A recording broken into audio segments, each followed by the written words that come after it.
আসসালামু আলাইকুম everyone, it's me Rafa Mariyam. Welcome to my another new video. আশা করি সবাই অনেক ভালো আছো। আমি আলহামদুলিল্লাহ অনেক ভালো আছি। আর আজকে আমার এই ভিডিওটা হলো তোমরা অবশ্যই টাইটেল দেখে বুঝেই গেছো আমার এই ভিডিওটা কিসের।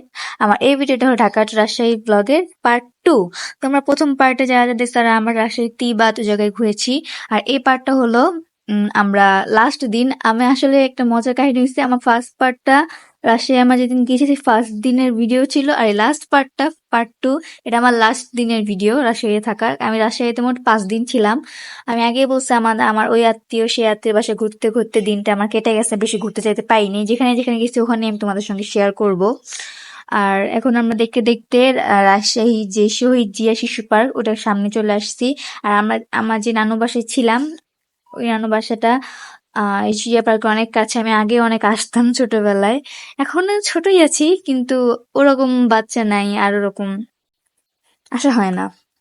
তো দেখতে দেখতে আমার রাজশাহী শহরটা সত্যি আমার নিজের গ্রাম, গ্রাম বলে বলতেছি না, রাজশাহী গ্রামটা শহরটা আসলে অনেক সুন্দর।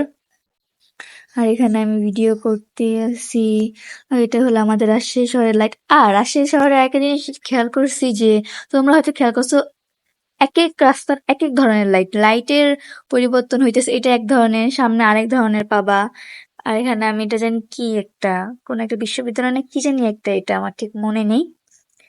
এই জায়গাতে আমি ভিডিও করতেছি। এটা রাত্রেবেলা, এটা অনেক সুন্দর লাগে, লাল নীল এরকম লাইট জ্বলে রাত্রেবেলা। এখন তো সকালবেলা, আর আমরা সকাল সকাল বেরিয়ে গেছি কারণ আমার যাচ্ছি নব থিয়েটারে। আর দেখতে দেখতে আমরা রাজশাহী রেলওয়ে, রেল স্টেশন, এটাই তো, আর রেলওয়ে এদিকেই চলে আসছি।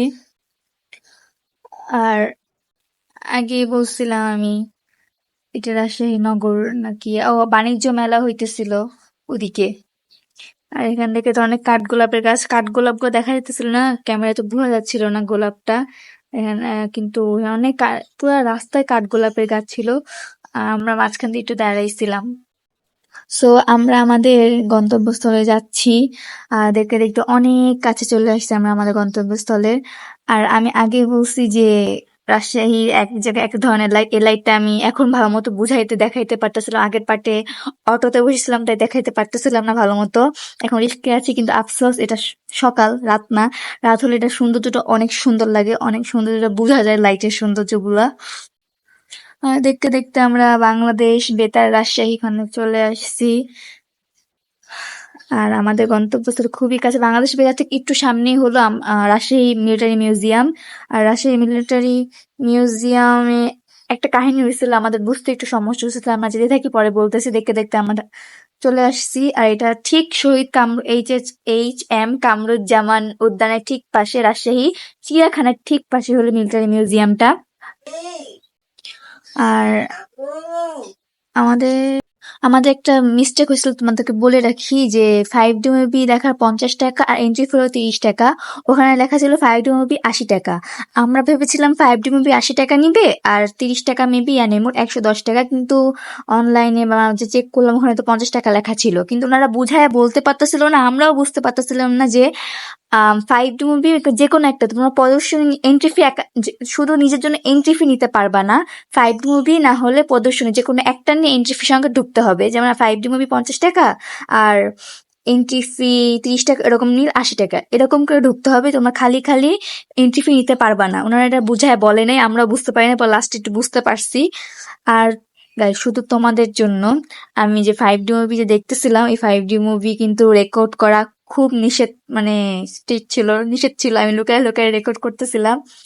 আর বলছিল যে আপনারা ভিডিও টিডিও করবেন না, তোমাদের জন্য ভিডিও করছি। অত ভালো মতো বোঝা যাবে না, তাও আমার সঙ্গে আমি এখানে একা এনজয় করবো, তোমরা এনজয় করো।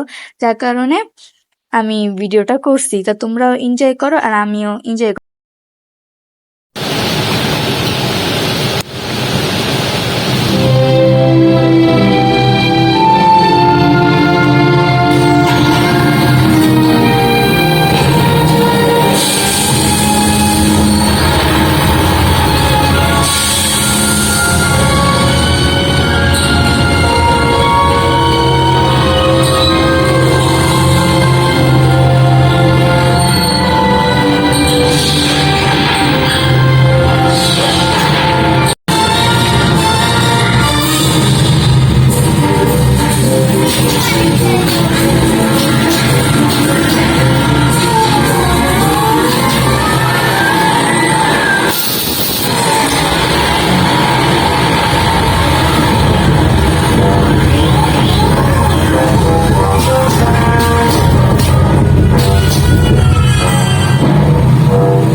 এনজয় করছো। আর ওটা 5D মুভি ছিল, ওই চশমা ছাড়া দেখা ভালো মতো যাচ্ছিল না, ক্যামেরা যতটুকু বুঝে গেছে তোমাদের জন্য চেষ্টা করছি আমার মতো বোঝানোর জন্য।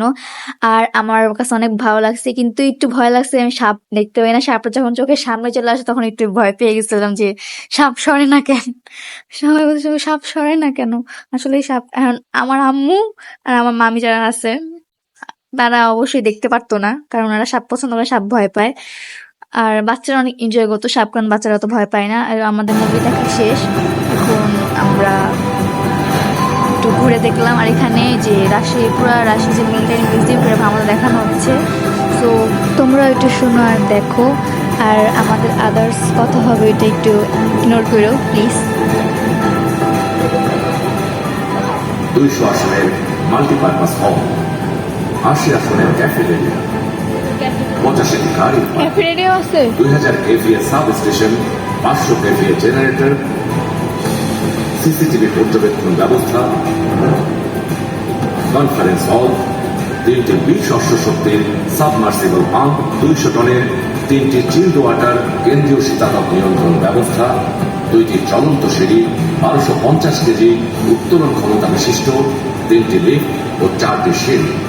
রাজশাহীর এই নব থিয়েটার উদ্বোধনের মধ্য দিয়ে যেমন বিনোদনের মাধ্যমে বিজ্ঞান শিক্ষার প্রসার ঘটবে, ঠিক তেমনি বিজ্ঞান ও প্রযুক্তি বিষয়ে শিক্ষার্থীদের মধ্যে প্রবল আগ্রহের সৃষ্টি হবে এবং মহাকাশ বিষয়ক গবেষণার ব্যাপক প্রসার ঘটবে। চতুর্থ শিল্প বিপ্লবের চ্যালেঞ্জ মোকাবেলায় মাননীয় প্রধানমন্ত্রীর এ এক অনন্য পদক্ষেপ। সো তোমরা তো দেখলা, শুনলাই। আর আসলেই এই মিউজিয়ামটা অনেক সুন্দর, রাত্রেবেলা অনেক সুন্দর লাগে। আর পুরাটা আমি তোমাদেরকে দেখাতে পারছি না, কারণ আমি খালি 5D মুভিটা কিনছিলাম, 5D মুভিটা। আর আর প্রদর্শনী নিলে আমি সামনে আর ভালো কিছু দেখাইতে পারতাম। আজকের ভিডিওটা এই পর্যন্তই, আমরা এখন বাসায় চলে যাচ্ছি। আর আমরা আজকের দিনেই যে আমি ঢাকায় চলে আসবো, ঢাকায় আসে পড়ছি, ভয় দিতেছি, ওই দিনে আমি ঢাকায় চলে আসছি। আর যারা যারা আমার চ্যানেল নতুন, তারা অবশ্যই আমার চ্যানেলটাকে সাবস্ক্রাইব করে দিবা। আর যারা চ্যানেলটাকে সাবস্ক্রাইব করছো তারা আমার জন্য বেশি বেশি করে দোয়া করবা, যেন আমি আর ভালো ভালো ব্লগ আনতে পারি, আমি যেন ডেভেলপমেন্ট করতে পারি। আর যারা যারা আমার এই ভিডিওটা টিকটকে দেখতে হচ্ছো, তারা আমার চ্যানেল লিঙ্কটা আমার টিকটকে বায়োতে দেওয়া আছে, আমার চ্যানেলে যে ভিজিট করে আসে চ্যানেলটাকে সাবস্ক্রাইব করতে ভুলবা না। আর বেশি বেশি করে শেয়ার করবা আর সাবস্ক্রাইব করবা আমার চ্যানেলটা।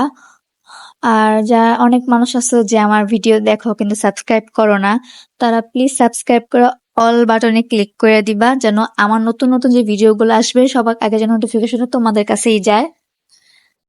তো আজকে এই পর্যন্ত, সামনে আরো ভালো ব্লগ নিয়ে আসবো ইনশাল্লাহ। আল্লাহ হাফেজ, দোয়া করো।